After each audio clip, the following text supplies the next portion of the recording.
There's a great new poll from Gallup, and they asked Americans, who do you think has too much power in America?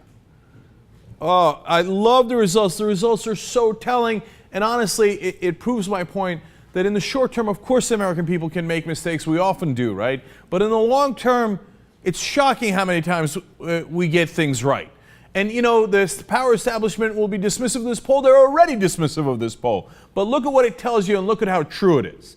So, who has too much power in America? Number one on the list, lobbyists. Of course. In Washington, they love the lobbyists. In the rest of the country, we hate them.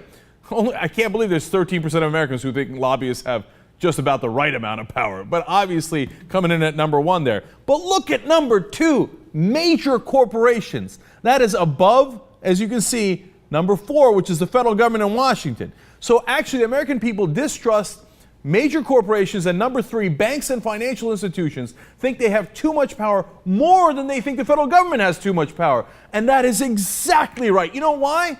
Because it's those banks and those major corporations that bought the government in the first place. The government is just a henchman. They're just a bunch of errand boys. They're gophers.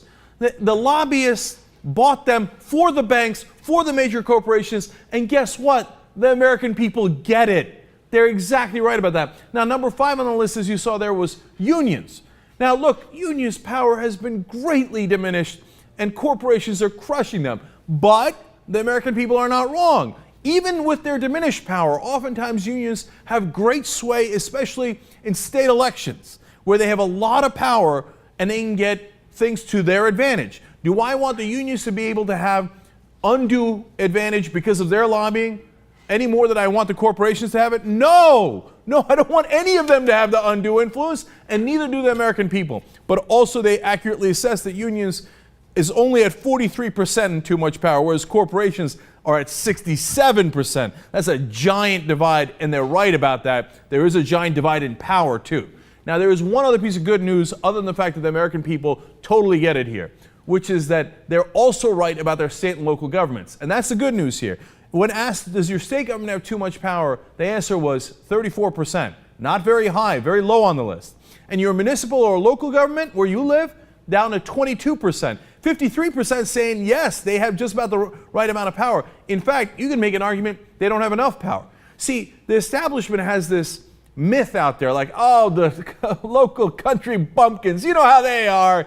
Those local idiots. Oh, they're corrupt and they got, all these deals that they do at the state and the local level. No. The institutional corruption is at the federal level. We've institutionalized it so that you can't escape from it. You must get the lobbyist money, and obviously if you get it from them, you're going to do their bidding.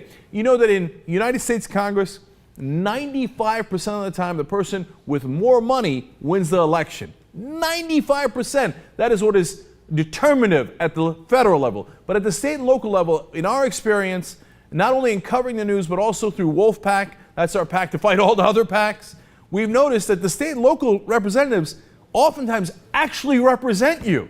It's amazing. Democracy is alive, not at the federal level, but at the state and local level. So once again, the American people nail it. One last facet of this. Oh, the mainstream media's dismissiveness of this poll is awesome.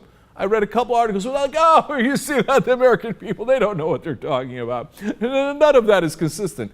What are you talking about? It's the most consistent thing I've ever read in my life. And you will see this so often. And part of why the American people also don't trust the establishment media, which is that you're not telling us the truth. And besides you not doing it, we figured it out anyway. Okay, sad day for you. We figured it out. This is true no matter what you tell us and what you want us to believe. Because unfortunately, that establishment media is part of the power structure and the elites the American people no longer believe in, and correctly so.